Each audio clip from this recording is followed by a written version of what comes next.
Clark, tell Rusty to behave himself. Rusty, behave yourself. Hello, huge movie fanatic Nate coming at you for a review of National Lampoon's Vacation.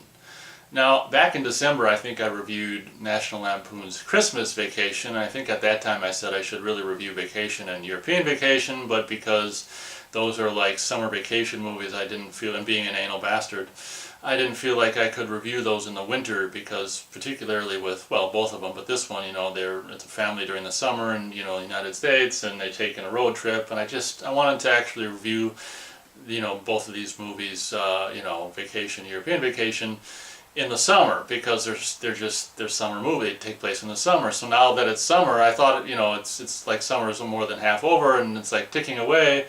I figured I better hurry up and do this before summer's over. And then I gotta wait until next summer to do it. So I'm coming at you to review, the original Vacation from 1983. This movie, obviously, me being the age I am, is a movie that I grew up with, was part of my childhood and whatever. So having grown up with this movie, you kind of every time you watch it, you kind of brings you back to that era of just being, 11, 12 years old, 10, 11, 12, watching this movie and stuff. And, I've said it before in reviews in the past, I don't know what the hell review, that, we lived in Minnesota, and my dad's mom lived in like the far west side of Montana. So like a couple times, 2 or 3 times when I was a kid, my dad and I would, drive out from Minnesota to, the far west side of Montana. So, I said this in the Planes and Trains and Automobiles review that I did. So that's kind of a cool thing, I can imagine a lot of kids and a lot of families never take road trips. So, so they really don't have an experience, maybe people haven't experienced what, the characters experience in this movie. So, with that fact, it kind of made, having done at that same time when I was a kid, whatever ages, 9, 10, 11, 12, whatever, taking road trips with my dad across the states and stuff during the summer, it kind of makes this movie more enjoyable because it's more understandable. You can sympathize with the stuff and whatever, and you're not just seeing this thing but never having experienced it. It's more relatable, is what I was saying. Like very much like I said with Trains, Planes, and Automobiles. It's like staying and just completely on the go, and every night staying someplace different, and just it's kind of cool and mostly not cool.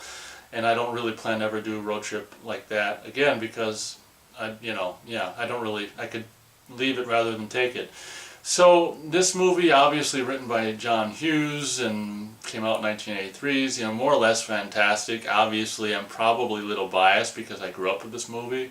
It's hard to say what I think about the movie.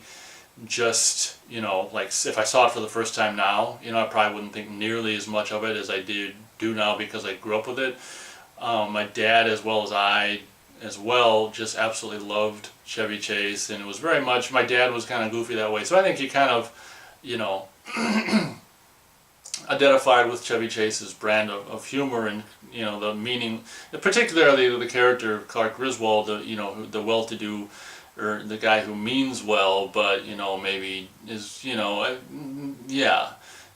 a little doofy or whatever, like, not to say my dad was doofy, but anyway.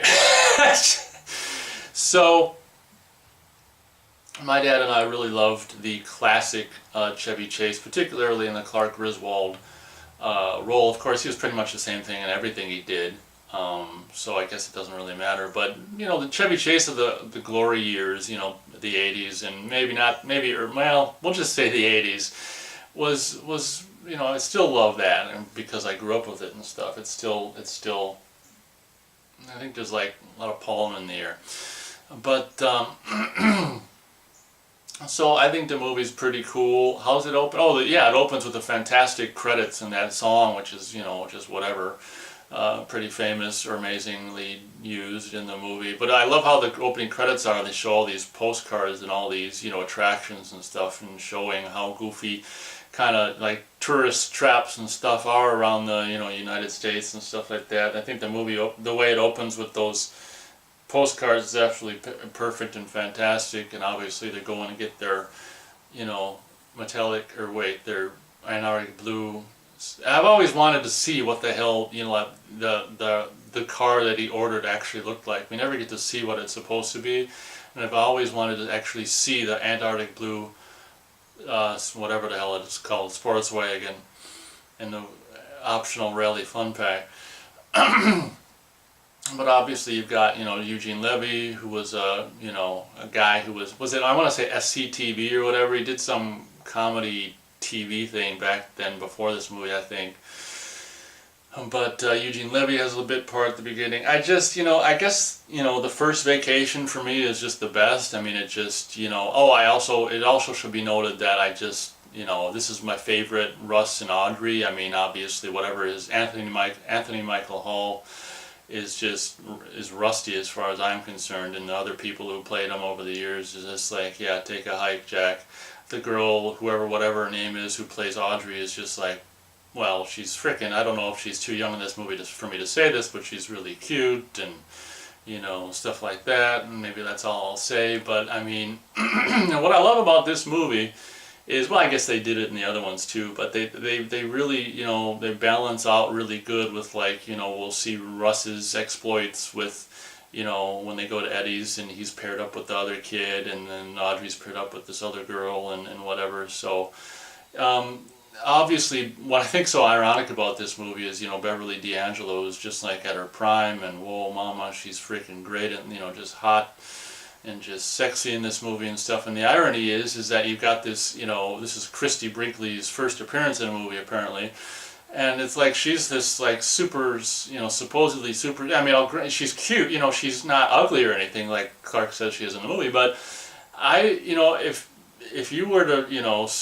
if I were to have to pick between, you know, the Beverly D'Angelo in that movie and the, you know, Christy Brinkley in that movie, I'd pick Beverly D'Angelo. I mean, what the irony is, Christy Brinkley is supposed to be this, you know, hot thing, you know, that all men want to acquire, and like he's married to the hotter thing, or at least in my opinion. So it's kind of that I always found ironic, and I think ever since I was a kid, I was like, yeah, Christy's got a cute face, but look at, you know, so does Beverly, and look what else she's got. And anyway, I've always found that ironic, and it's almost like Christy Brinkley should have been his wife, and Beverly should have been in the Ferrari, but whatever. I mean, I guess, yeah. So I'm much more be raring to go with Beverly, but I've already said that. So one thing that, you know, this movie I like,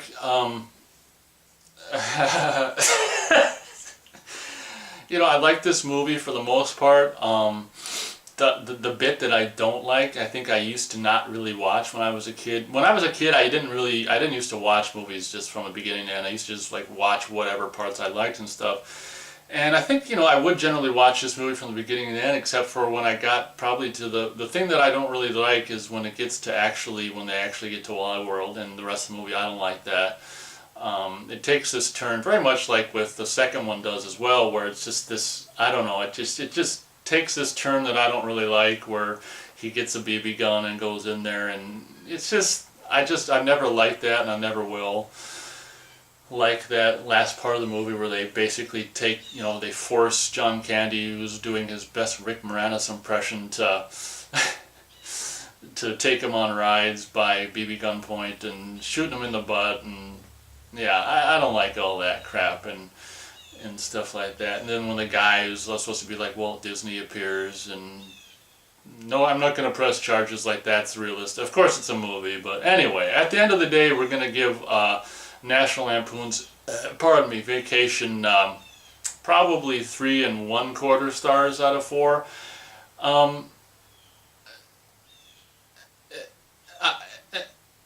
Yeah, I mean, it's weird because when I was trying to think about the stars for this movie, it's like it's so near and dear to my heart, but as a movie, you know, you got to separate the near and dear to your heart, like, because you grew up with it, from like actual competency. You know, and probably even 3 1/4 stars is probably a little gracious for this movie, but I do love the, you know, the way it does portray, you know, a road trip is absolutely fantastic, and actually, if you know, you actually do get to see, you know, a lot of the country by just simply watching this movie. Like, if I ever want to get the urge to go on a road trip, which of course I never do, but if a person was to get the urge, all they really have to do is watch this movie, and you've experienced like the good and the bads about being on the road. You see things and you stay in hotels and without even leaving the house. So, you know, this is definitely a better way to go on a road trip than actually do it as far as I'm concerned. So,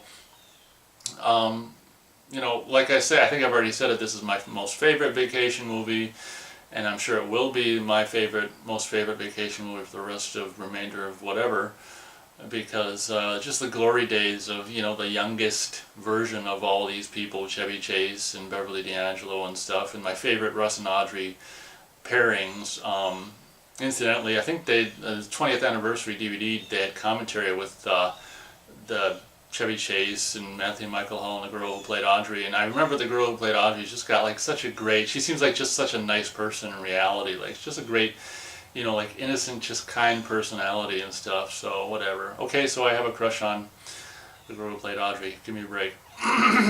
But obviously she's older than me, and she was older than me when she did it, so it's not like, you know, whatever, nasty. So I guess that about does it for National Lampoon's Vacation. Obviously, this is just like a whatever, just a whatever kind of comedy from the day, but I guess that's what kind of stuff I grew up with. So thank you very much for watching, and we'll catch you next time.